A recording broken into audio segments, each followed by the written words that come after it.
6 वर्ष अगाडि यिनीहरूले एमसीसीमा सम्झौता गरे अनि 5 वर्ष अगाडि एमसीसीमा 5 वर्ष अगाडि अहिले सरकारमा जो छन् तिनीहरूले नै सम्झौता गरे अनि त्यसलाई ठगी खाने भाँडोको रूपमा चुनावपछि एमालेको सरकार बन्यो। अहिले पास गर्नु हुँदैन, एमालेलाई सरकारबाट हटाएपछि हामी पास गर्छौँ भनेर पास गर्न पर सार्दै सार्दै सार्दै गए। अब अहिले अन्तर्राष्ट्रिय सम्बन्ध, नेपालको विदेश सम्बन्ध, त्यसलाई तहसनस पारेका छन्। हामीले भनेका थियौँ संसदमा पेश गरिदिउँ, संसदले निर्णय गर्छ। संसदमा हामीले छानेर पठाएका जनप्रतिनिधिहरू छन्, जनप्रतिनिधिले निर्णय गर्छन्। कमसेकम निर्णय गर्ने ठाउँमा त पुर्याइदिउँ। त्यति बेला उनीहरूले पुर्याउन सकेनन्। अहिलेसम्म पनि निर्णय गर्ने ठाउँमा पुर्याउन सकेका छैनन्। बाहिर निक्लिएर बुरुक्क बुरुक्क उफ्रिन्छ। संसदमा नपुर्याउने, बाहिर बुरुक्क बुरुक्क उफ्रिने, निर्णय नगर्ने अनि अरूलाई अब्जस लाउने।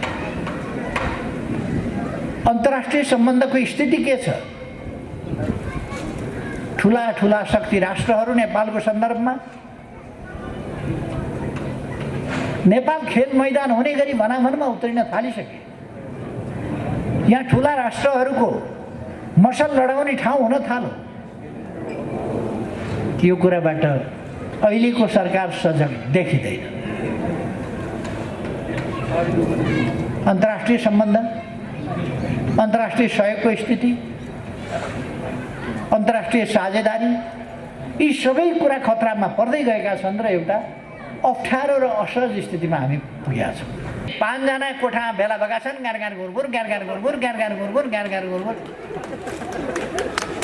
एउटा ग्यार गर्छ, अर्को मर गर्छ, अर्को जाउँ त म बालकोट जाउँ जाउँ भन्छ, अर्को जान्छौ भने जाऊ भन्छ, अर्को होइन नजाऊ नजाऊ भन्छ, अर्को जुरुक्क उठ्छ, अर्काले बसाउँछ फेरि ल्याएर।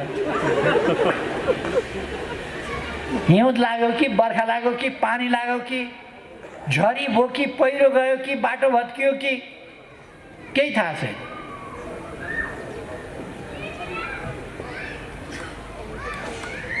अहिले सरकारसँग पैसा छैन। एमालेको सरकार बन्यो भने बन्ने बित्तिकै पैसा हुन्छ। अचम्म छ क्या?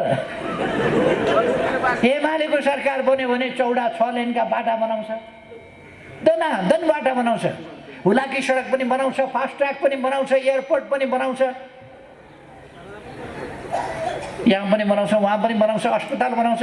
एकैचोटि 396 वटा अस्पताल शिलान्यास गर्छ, बजेट छुट्याउँछ, अगाडि बढाउँछ। एमाले आयो, हिम्मत आयो, आँट आयो, जागर आयो, उत्साह आयो, बजेट आयो, नीति आयो, कार्यक्रम आयो, विकास आयो। एमाले गयो, सबै कुरा गयो। त्यो हामीले देखेकै छौँ। अब हामीले 72औं प्रजातन्त्र दिवस आज मनाउँदैछौँ। हामी चर्चा गर्छौँ विकासका, हामी काम गर्छौँ विकासका।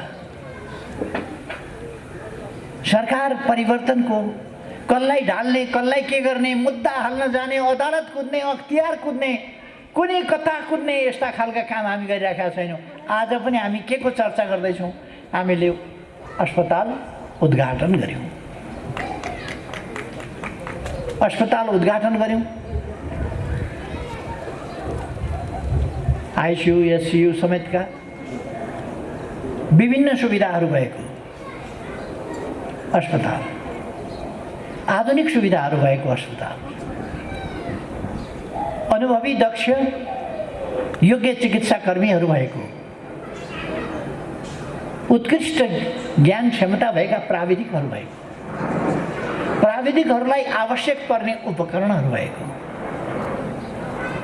र सबभन्दा बढी मानिसलाई माया गर्ने अस्पतालको वातावरण, डाक्टर, नर्सेस, स्वास्थ्यकर्मी, अरू सबैको मान्छेलाई माया गर्ने, बिमारीलाई माया गर्ने र निको पार्नुपर्छ, उपचार दिनुपर्छ भन्ने भावनाले ओतप्रोत भएको, आफूबाट हुने तत्काल आफूले गर्ने, आफूबाट हुन सक्दैन भने हुन सक्ने ठाउँमा रेफर गर्ने, त्यस्तो अस्पताल, त्यसको यहाँ सुरु भएको छ। म भक्तपुरवासी सबै दाजुभाइ दिदीबहिनीहरूलाई बधाई भन्न चाहन्छु। तर यस अस्पतालले भक्तपुरको मात्रै सेवा गर्ने छैन। अस्पताल यस्तो चिज हो जहाँको अस्पतालले, जहाँको डाक्टरले जहाँ पनि सेवा गर्नुपर्ने हुनसक्छ। कमसेकम आसपासका ठाउँहरू त गर्छ नै।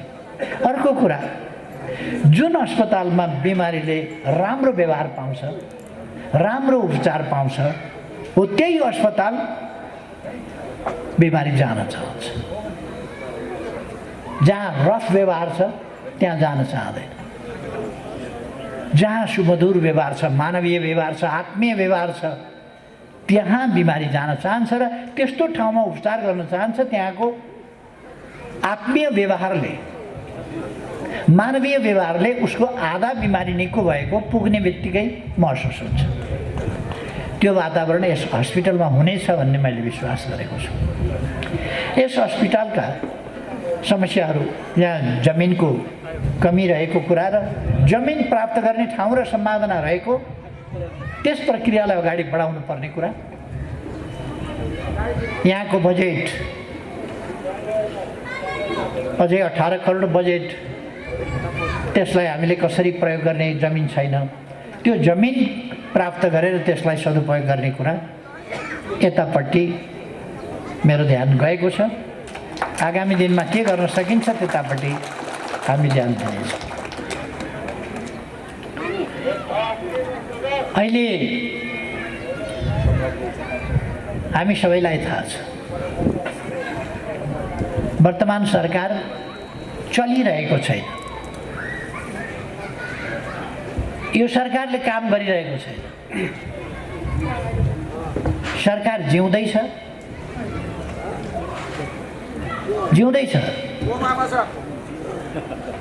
तर सरकार चटपटी पटाउँदैन, केही गर्दैन। अलिअलि चटपटायो भने त्यसले उपद्रव गर्छ केही न केही। त्यस खालको स्थिति देशमा छ अहिले। यस स्थितिलाई हामीले बदल्नु छ। फेरि पनि हामी यो गठबन्धन तोड्ने, धेरै साथीहरूले भन्ने गर्नुहुन्छ गठबन्धन तोडौँ न, यो गठबन्धन तोड्नतिर लागौँ भनेर। यस गठबन्धनले हामी सरकारमा हुँदा, प्रतिपक्षमा हुँदा यसले देश विदेशका सबै जनविरोधी, देश विरोधी शक्तिहरूलाई लिएर हाम्रा विरुद्ध कुप्रचार गरे हैरान पार्थ्यो। अहिले उसलाई कुप्रचार गर्ने पनि फुर्सद छैन।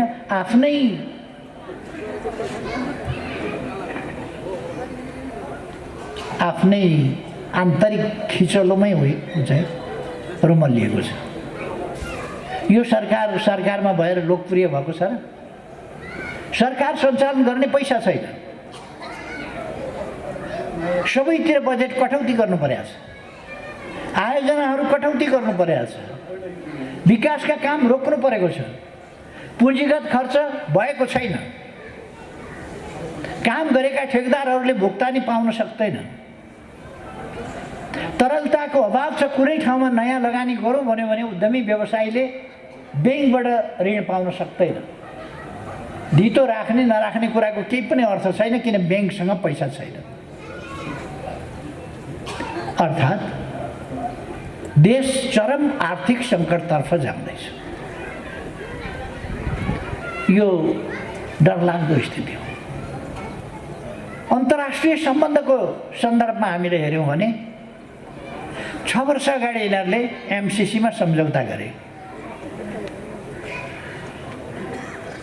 अनि 5 वर्ष अगाडि एमसिसीमा 5 वर्ष अगाडि अहिले सरकारमा जो छन् तिनीहरूले नै सम्झौता गरे।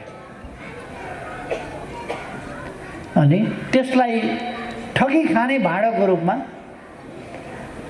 चुनावपछि एमालेको सरकार बन्यो।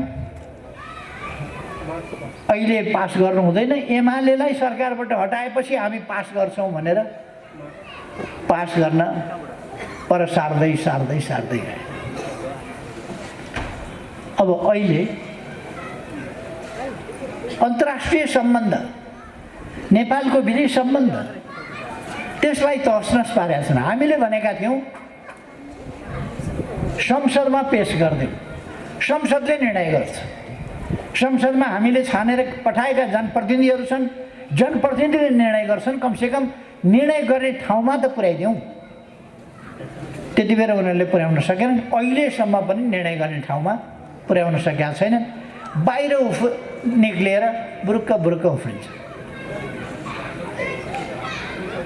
संसदमा नपुर्याउने, बाहिर बुरुक्क बुरुक्क उफ्रिने,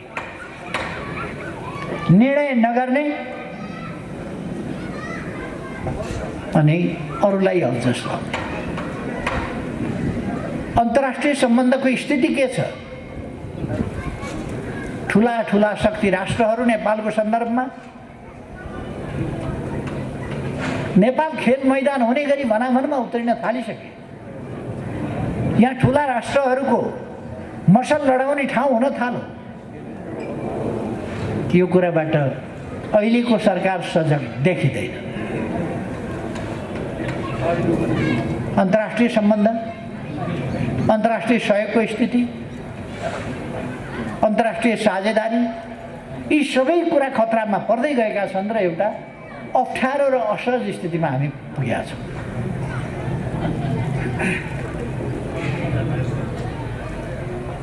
मैले देशको अर्थतन्त्रको स्थिति भने, विदेश सम्बन्धको स्थिति भने, आन्तरिक परिचालन के छ? यसलाई मुद्दा लाउने, उसलाई मुद्दा लाउने, उसलाई मुद्दा लाउने। गठबन्धनवालाहरूले अस्तिका दिन म समेत कतिजनाको विरुद्धमा एउटा कागज लिएर पुगेका थिए अख्तियारमा भन्ने सुने। कुख्यात भ्रष्टाचारीहरूको सरकार छ, दुनियाँलाई थाहा छ। त्यस्तो सरकारका, त्यस्तो गठबन्धनका मान्छेहरू मेरा विरुद्ध उजुर लिएर हिँड्ने, भ्रष्टाचार गरेर, जसले आफ्नै घर सङ्घ संस्थालाई दान गरेर भाडा मात्रै तिर्नु पर्दैन, बाँचिन्जेल बस्न पाएको छ। त्यो शर्तमा सङ्घ संस्थालाई दान गरेको छ, उसले भ्रष्टाचार गर्यो। घर बनाउन भ्रष्टाचार गर्यो भने भएको घर दान गरिदिएको छ। अनि के का लागि भ्रष्टाचार गर्छ? अर्को, मलाई मूर्खहरू भ्रष्टाचार गर्छ। वास्तवमा भ्रष्टाचारीहरू भनेका मूर्खहरू। भ्रष्टाचार गरेपछि तिनलाई पहिलो समस्या पर्छ पैसा कहाँ लुकाउने। कसैले थाहा पायो भने के हुने, लुकाउन कसैलाई दियो त्यसैले खाइदियो भने के हुने। अनि तिनलाई निन्द्रा लाग्न छोड्छ, भात रुच्न छोड्छ, तनाव हुन छोड्छ। तिनका अनुहारमा हँसिलो उज्यालोपन हुनै सक्दैन। तपाईँले नेपालमा कोही कोही नेता हेर्नुभयो भने सर्लक्क चिन्नुहुन्छ।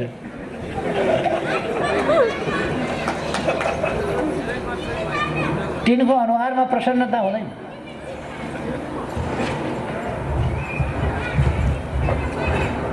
तिनीहरू त्रासमा हुन्छन् सधैँ। अब यस्तो स्थितिबाट देशलाई मुक्त गर्नु छ। लोकतन्त्रमा कमसेकम 5 वर्षमा चुनाव आउँछ। चुनाव टाल्न खोजेका छन्। कति टार्ने, कति धकेल्ने, कहाँ पुगेर। महाभारतमा एउटा श्लोक छ, जस्तै पानी मुनि गए पनि कहाँ बस्ला र दुर्योधन। भीमले दुर्योधनको सम्बन्धमा भन्छन् कि पानी मुनि गए पनि कहाँ बस्ला र त्यो। म यिनीहरूलाई भन्न चाहन्छु, जस्तै पानी मुनि गए पनि कहाँ बस्ला, यो गठबन्धन हो। यो गठबन्धन कहाँ बस्न पाउँछ? पानी मुनिबाट निकालेर भए पनि यसलाई ठेगान लगाइन्छ।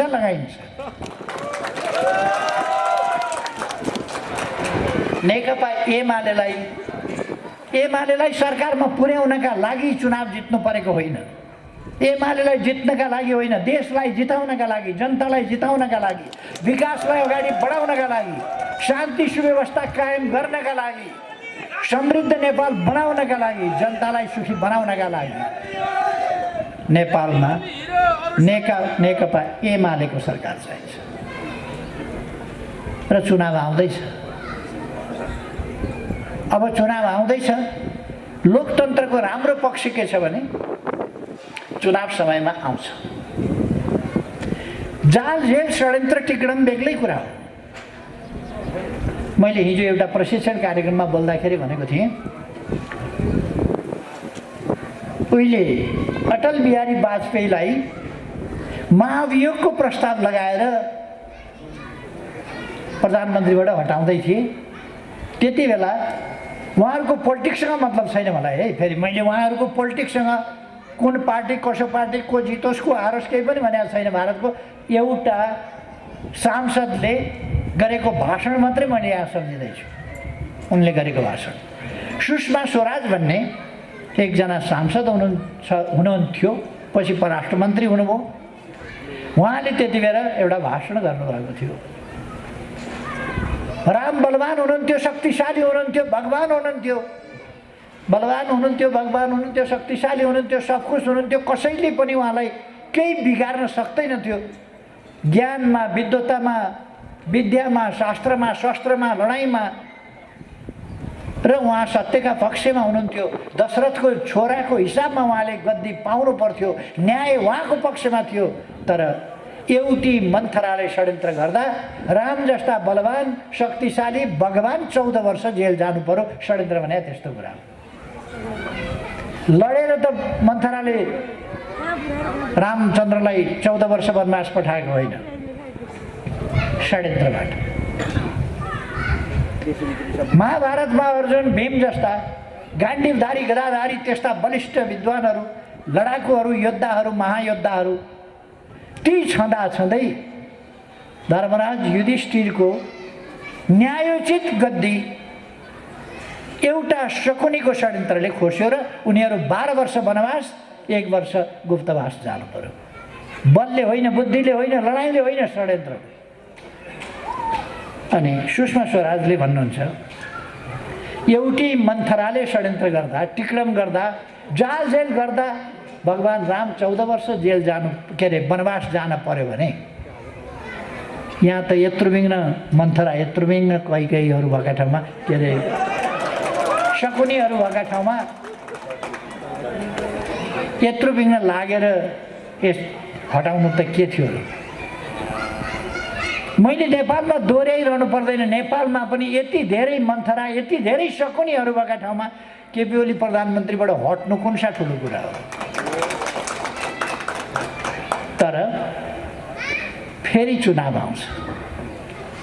यहाँ 14 वर्ष पर्खिनु पर्दैन, बढीमा 5 वर्षको कुरा हो। 3.5 वर्ष चलाइसकेर 3.5 वर्ष यिनीहरूले हल्लाउँदै ठिक भयो, जरा हल्लाउँदै ठिक भयो, हाँगा हल्लाउँदै ठिक भयो। 3.5 वर्ष बल्ल 3.5 वर्षमा ढाल्न सके। 1.5 वर्ष बाँकी रह्यो। 1.5 वर्षभित्र चुनाव आउनु पर्थ्यो। 6 महिना गइसक्यो। अब 1 वर्षभित्र चुनाव आउनै पर्छ। बसमा पानी मुनि गए पनि कहाँ यो स्वार्थी गठबन्धन यो कहाँ बच्छ, बच्नु सक्दैन। त्यसैले अब त बढीमा 1 वर्ष हो यिनको आयु। संसारभरिका ज्योतिषीलाई एकै ठाउँ राखेर सोध्यो भने पनि त्यही भन्छन्, बढीमा 1 वर्ष हो यिनको आयु।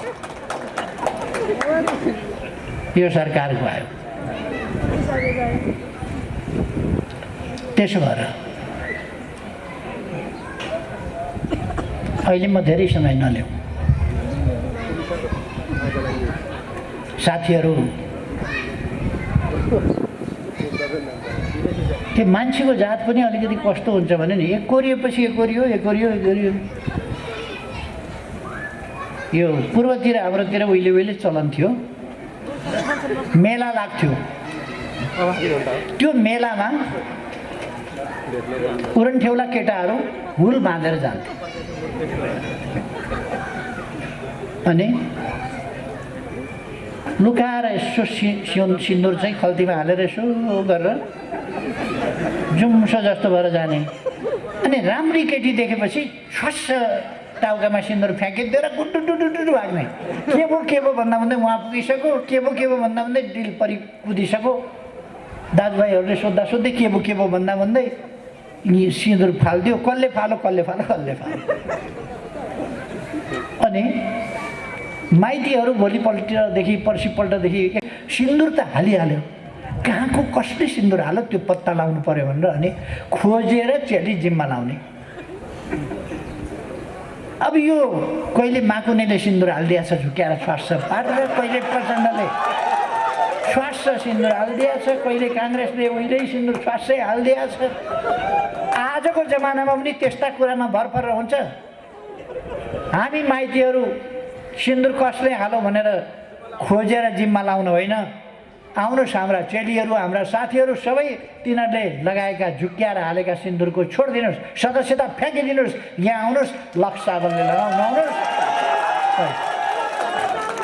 यो झुक्क्याएर हालेका सिन्दुरका पछाडि लाग्न काम छैन।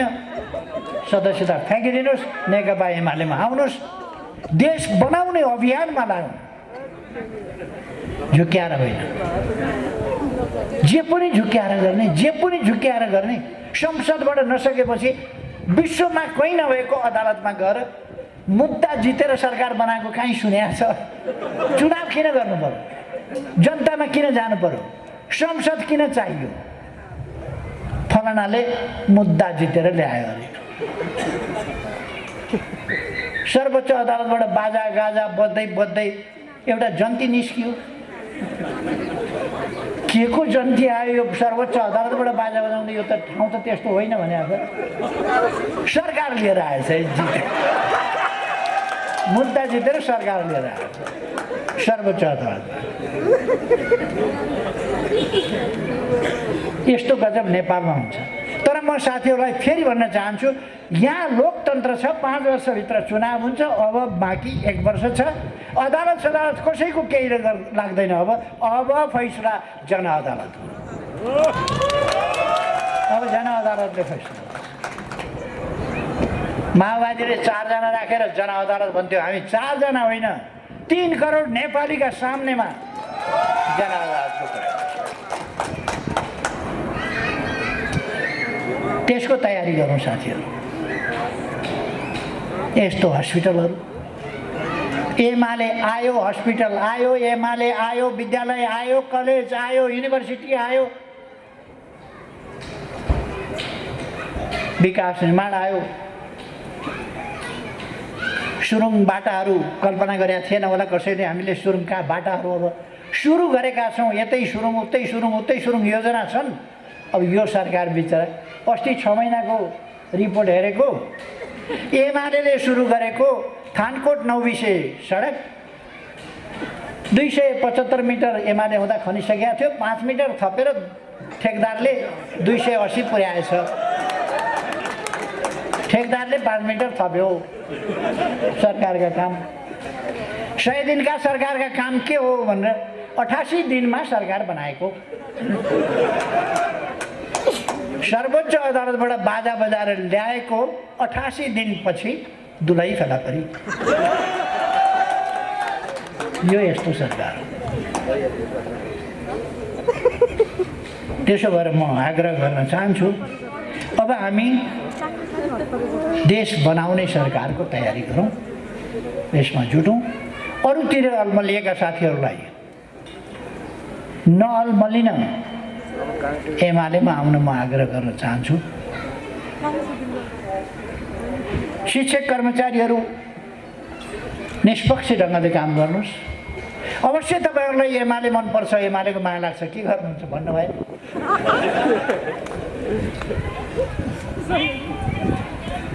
सिडिओ साहब मात्रै यसो हेरेको मात्रै देख्यो भने 2-4 दिनमा सर्भाइभ गरिदिन सक्छ। एसपी साहबले हेरेर थाहा पायो भने साथ दिन सक्छ। फलानु डिएसपीले त सलाम गर्दा मिसिक्क हाँसेर सलाम गरेको थियो। हाँस्यो किन मिसिक्क? रुँदै सलाम गर्न मिल्छ? रुँदै त सलाम गर्न भएन, हाँसेरै गऱ्यो होला। मिसिक्क हाँसेर सलाम गरेको थियो। त्यसकारण यस्ता कुराको परवाह नगर्नुहोस्, निष्पक्ष रहेर आफ्नो कर्तव्य पालना गर्नुहोस्, शान्ति सुरक्षा कायम गर्नुहोस्। एमाले पार्टी, एमाले पङ्क्ति, एमालेका स्वयंसेवक, एमालेका युवा, एमालेका भोलिन्टियर, युवा पङ्क्ति, आवश्यक पर्यो भने युथ फोर्स, सबै कुरा एमालेसँग छ। प्रशासनको मद्दत लिएर एमाले जित्ने होइन, एमाले आफै जित्छ जनताको मत लिएर। तर प्रशासनसँग के आग्रह गर्छ, के अपेक्षा गर्छ भने तपाईहरू निष्पक्ष रहनुहोस्।